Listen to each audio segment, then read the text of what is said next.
ত্রিকোণমিতি অনুশীলনী 9.1 3 নং, অর্থাৎ অনুশীলনের অঙ্ক কত 3 নং দেওয়া আছে। দেখো এখানে প্রশ্ন কিন্তু এটা সরাসরি কিন্তু প্রশ্নটা কি দেওয়া আছে, 15 cot a = 8 হলে দেখাও যে sin a এবং cos a এর মান নির্ণয় করো। অঙ্কটা কিন্তু আগের মতোই। তাহলে আমরা এখানে কি লিখবো, সমাধান দিয়ে কি লিখবো, দেওয়া আছে।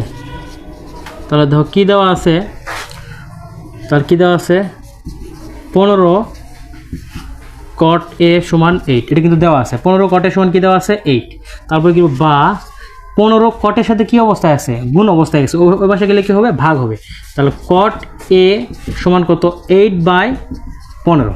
তাহলে cot a = 8/15 এর উপরে আমরা একটা কি ত্রিভুজ আট করব। কি ত্রিভুজ আট করলাম, একটা সমকোণী ত্রিভুজ আট করলাম। তাহলে যেহেতু বলছে cot a, অবশ্যই থিটা কোণ a দিব। এখানে কি আছে দেখো, এটাকে b দিব, এটাকে c দিব। cot a আমরা যদি tan a = লম্ব বাই ভূমি হলে, তাহলে cot a tan এর বিপরীত, তাহলে cot a = হবে কি লম্ব বাই ভূমি হলে, তাহলে ভূমি বাই লম্ব, এটা কি হবে, ভূমি বাই লম্ব। 8 হচ্ছে ভূমি, লম্ব হচ্ছে কত 15, তাহলে 15। এবার একটু খেয়াল করো, তাহলে cot a = কি ভূমি বাই লম্ব, ভূমি হচ্ছে 8, লম্ব হচ্ছে 15। তাহলে এখন অতিভুজ কিন্তু দেওয়া নাই, তাহলে সরাসরি আমরা ওই সূত্র ফেলবো। যেহেতু যদি কোনো সমকোণী ত্রিভুজের দুটি বাহুর দৈর্ঘ্য দেওয়া থাকে আর একটি যদি না দেওয়া থাকে, সেক্ষেত্রে আমরা এই সূত্রটা ফেলবো। আমরা জানি পিথাগোরাসের সূত্র, এটা আমরা জানি, কি জানি, আমরা জানি অতিভুজ স্কয়ার = লম্ব স্কয়ার যোগ ভূমি স্কয়ার। অতিভুজ কত AC স্কয়ার, অতিভুজ কত AC স্কয়ার = লম্ব স্কয়ার যোগ ভূমি স্কয়ার। লম্ব কত BC স্কয়ার যোগ ভূমি কত AB স্কয়ার, তাই তো। তাহলে বা দিব, দেওয়ার পরে AC স্কয়ার আছে, AC স্কয়ার দেবো, কারণ AC কোনো মান নাই। তারপর কি আছে BC এর মান কত আছে 15 স্কয়ার প্লাস AB এর মান কত দেওয়া আছে, AB এর মান দেওয়া আছে হচ্ছে 8 স্কয়ার।